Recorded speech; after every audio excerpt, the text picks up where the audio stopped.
Hey everyone, ready for a deep dive into a real mystery? Always up for a good mystery. Okay, great. Yeah.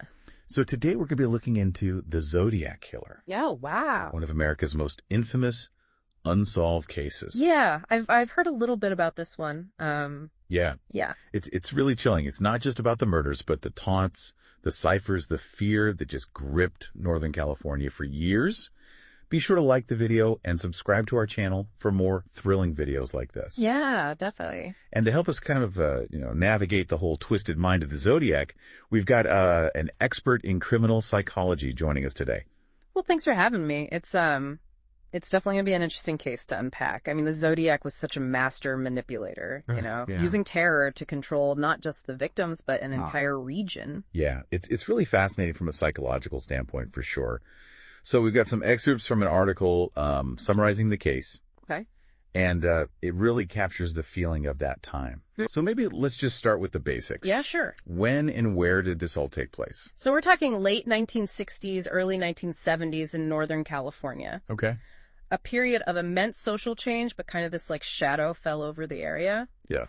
5 confirmed murders, 2 survivors, and each attack seemed totally random. Wow. Which just amplifies the fear, like exponentially. I mean, imagine just like never knowing if you or someone you loved might be next. Yeah, absolutely. Mm-hmm. So the first confirmed attack, the Lake Herman Road murders, that really kind of set the tone for the whole case. It did, yeah. A young couple, David Faraday and Betty Lou Jensen, parked on this Lover's Lane. Right. It's almost like a horror movie. It was. December 1968. Wow. David shot at point blank range. Yeah. Betty Lou shot 5 times while she was trying to flee. Oh my gosh. It's brutal. And it just seemed so random. I mean, Yeah. That's what makes these kinds of cases so terrifying. It just shatters this illusion of safety that we all want to have. Right. Makes people question everything. Yeah. And, think about it from an investigator's standpoint. I mean, where do you even begin with a case like this? It's tough. Back then, especially, you're relying on eyewitness accounts, any physical evidence. Yeah. But there's always that risk of missing something, misinterpreting a clue. Of course. And then just months later, there's another attack. This time at Blue Rock Springs Park. Right. Darlene Ferrin and Michael Mageau attacked in their car. July 1969. Multiple shots fired. Darlene was killed tragically, but Michael was severely injured but thankfully survived. Okay. Yeah. And this attack, he called the police afterwards. He actually called to take credit. Yeah. I remember reading about that. It's chilling. Exactly. It wasn't enough to just commit these crimes. He needed to be recognized for them, to take credit, to insert himself into the narrative. Right. That need for control, for notoriety, that's something you see in a lot of serial killers. But the Zodiac's unique. He wasn't content to just operate in the shadows. Right. He wanted to be seen, wanted to be feared. Yeah. Almost like he was playing a game with the authorities, almost daring them to catch him. Mm-hmm. And that game took a pretty terrifying turn with the attack at Lake Berryessa, right? Oh, yeah. September 1969. This time it wasn't in the dark. Broad daylight. Wow. Brian Hartnell and Cecilia Shepard, they were just enjoying a sunny afternoon when they were confronted by this man wearing this really bizarre hooded costume. Yeah, I remember seeing pictures of that, just this executioner-style hood with his symbol on it. Right. It was theatrical. It was deliberate. It seems like with each attack, he was becoming bolder, more confident. And more meticulous. He brought pre-cut rope to bind the victims. He scrawled a message on the car door. This isn't someone acting impulsively. It's calculated. Premeditated. It's terrifying to think about. Yeah. But I wonder, was this just about the violence for him, or was there something more going on? That's the question, isn't it, with every serial killer? Yeah. What drives them? Is it lust for power?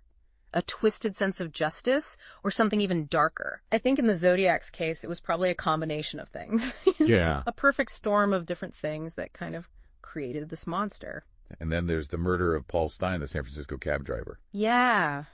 That seems so different from the other attacks. It does. Like he was switching things up completely. October 1969. It's a big shift in MO, both in terms of the victim and the location. Okay. No longer lovers' lanes or these isolated spots. This is a busy city. Right. And the method, seemingly professional, single gunshot. Yeah. It's all very different. I remember in the source it mentioned that there were witnesses. There was even a near capture. Oh, yeah. It's like he was pushing the limits, taunting the police almost. That constant pushing of boundaries. Yeah. That's what makes him so fascinating. Yeah. And so dangerous. He wasn't simply content with killing. He needed to control the situation and manipulate people's perceptions. Like, he was playing a game, testing how much he could get away with. And there's the detail about the shirt, too. Right. A piece of Paul Stein's shirt was sent to the San Francisco Chronicle. What's the significance of that? So that's what we call a trophy in criminal psychology. Right. It's a tangible reminder of the crime. It's a way for the killer to kind of relive that power and control they exerted over the victim. Right. It's a chilling reminder of that darkness that exists in some individuals. And with the Zodiac, it was also a way to continue to terrorize people, even after he'd stopped the murders. He wanted everyone to know he was still out there watching, waiting. It's a really disturbing thought that even with all the resources of law enforcement, that someone like the Zodiac could just remain at large, seemingly untouchable. Yeah. What does that say about the limitations of our justice system, do you think? Well, that's a really complex question. I mean, back in the 60s and 70s, the tools and techniques we have today just weren't available. Of course. DNA analysis was in its infancy. Criminal profiling was just starting to be understood. Right. It was a different time. But even today, even with all our advancements, there are still cases that go unsolved. Criminals who evade capture. It reminds us that we don't have all the answers. Yeah, it is a sobering thought. Yeah. But I think it makes you appreciate the dedication of the investigators, the forensic scientists, everyone who really dedicates their lives to solving these puzzles. Absolutely. And we can't forget the victims or their families. Yeah. Who are left with these unanswered questions, this void that can never be filled. It's their stories that keep us searching, keep us pushing for justice, even when it feels impossible. Yeah, that's really well said. Yeah, it really is amazing to think about how far we've come, with forensics and all that. It's true. We have come a long way. Yeah. But maybe let's switch gears a little bit and talk about what I think is probably the most chilling part of this whole case. The Zodiac's communications. Oh, yeah. The letters, the ciphers. It's like he was trying to create his own twisted narrative. He was. He really was. Yeah. He was a master at manipulating the media, understanding that fear. You can amplify that through these cryptic messages, these public taunts. Right. Every time one of those letters arrived, the entire region was on edge, waiting to see what new horror he'd revealed or what clue he might give. Yeah, and the ciphers, I mean, those really captured people's imagination, didn't they? It did. That 408 symbol cipher, it was cracked pretty quickly. Right. It revealed a message that I think sent shivers down everyone's spine. Chilling. I like killing people because it is so much fun. Just a chilling statement, completely devoid of empathy. Yeah. Reveling in the act of taking a life. Yeah. It reinforces this idea of him as a monster, a boogeyman. But from a psychological standpoint, it's a really valuable piece of the puzzle. Okay. It offers us a glimpse into his psyche, his motivations, his worldview. And then, of course, there's that 340 symbol cipher. Unsolved for decades. Yeah. And finally cracked just a few years ago by a team of amateur code breakers. Amazing. Yeah. And it didn't reveal his identity, but it did give us a much deeper understanding of his delusions. He believed that his victims would become his slaves in the afterlife. Oh, wow. This grandiose thinking, this belief in his own twisted mythology. Right. It's not uncommon in serial killers. Right. Especially those who are seeking that ultimate control even beyond death.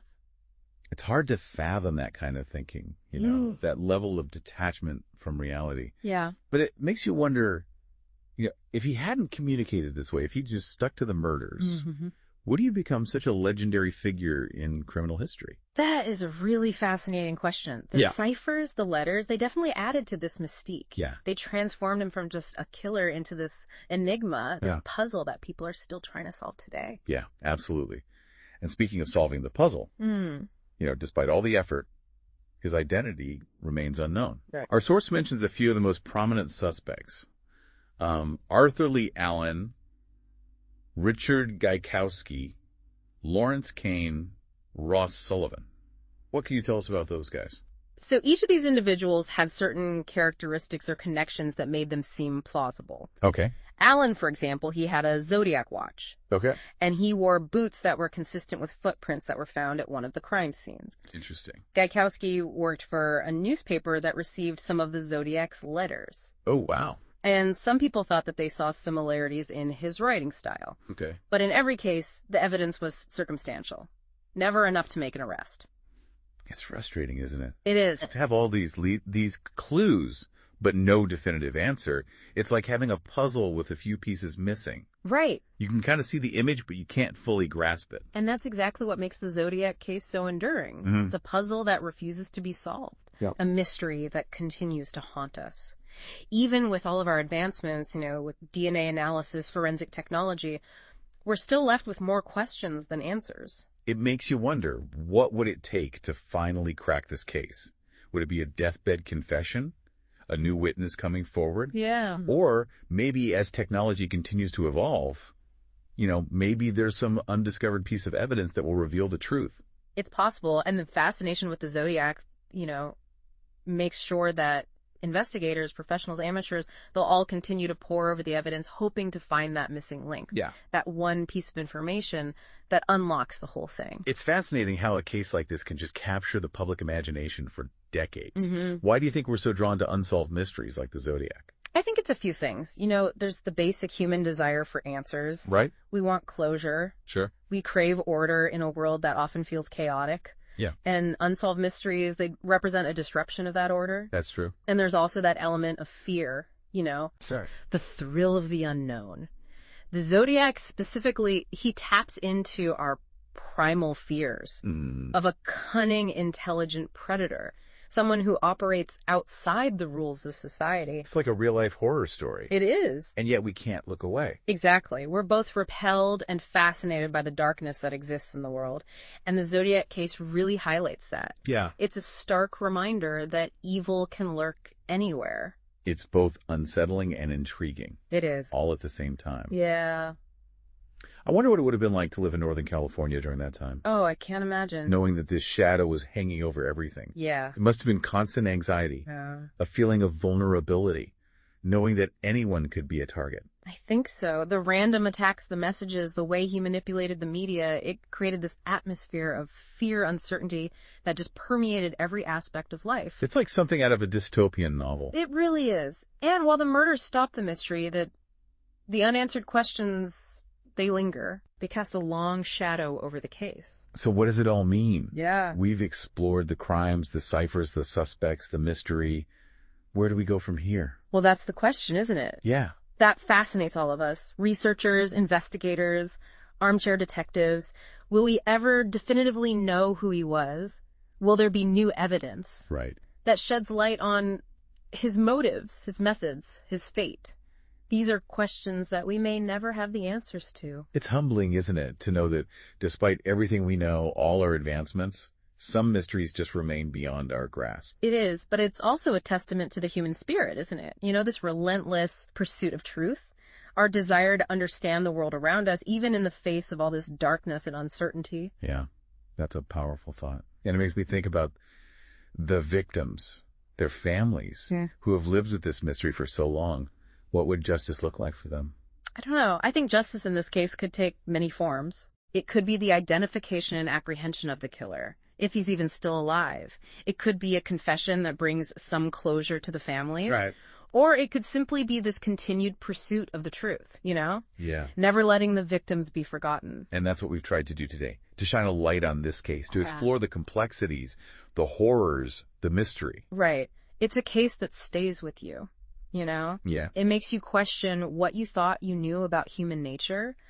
And I honestly think that even if we solved the mystery tomorrow, identified him definitively, there would still be this unease, this lingering question of why. Yeah. That we may never have the answer to. It's true. Some wounds run too deep. Some scars never fully heal. Right. But even in the face of that darkness, there's this glimmer of hope. This belief that by understanding the darkness, confronting it, we can make the world a little bit safer, a little bit brighter. And maybe that's the ultimate takeaway from the Zodiac case. It's a reminder that even in the darkest of times, when we're faced with the most baffling mysteries, the human spirit endures. The pursuit of truth continues. Our hope for justice never fades. Well, thank you for that. Really insightful. And to our listeners, thank you for joining us for this deep dive into the world of the Zodiac Killer. A case that continues to fascinate and terrify. Yeah. To challenge our understanding of what it means to be human. and remind us that some mysteries may just never be solved. It's true. And if you're as captivated by true crime as we are, be sure to check out our other episodes. Right. We delve into some of history's most intriguing and perplexing cases. Yeah. Until then, stay curious, stay informed, and as always, thanks for listening. Yeah, it really does make you think about the long road to justice. Yeah. Sometimes there are dead ends. Sometimes there are, these breakthroughs. It teaches us that even when faced with this, unimaginable evil, we can't give up hope. We have to keep looking for answers. Yeah, and never forget the victims. Right. Exactly. That's a really powerful message. And I think it speaks to just the resilience of the human spirit, this drive that we have to understand to find meaning even in the darkest corners of the world. Yeah.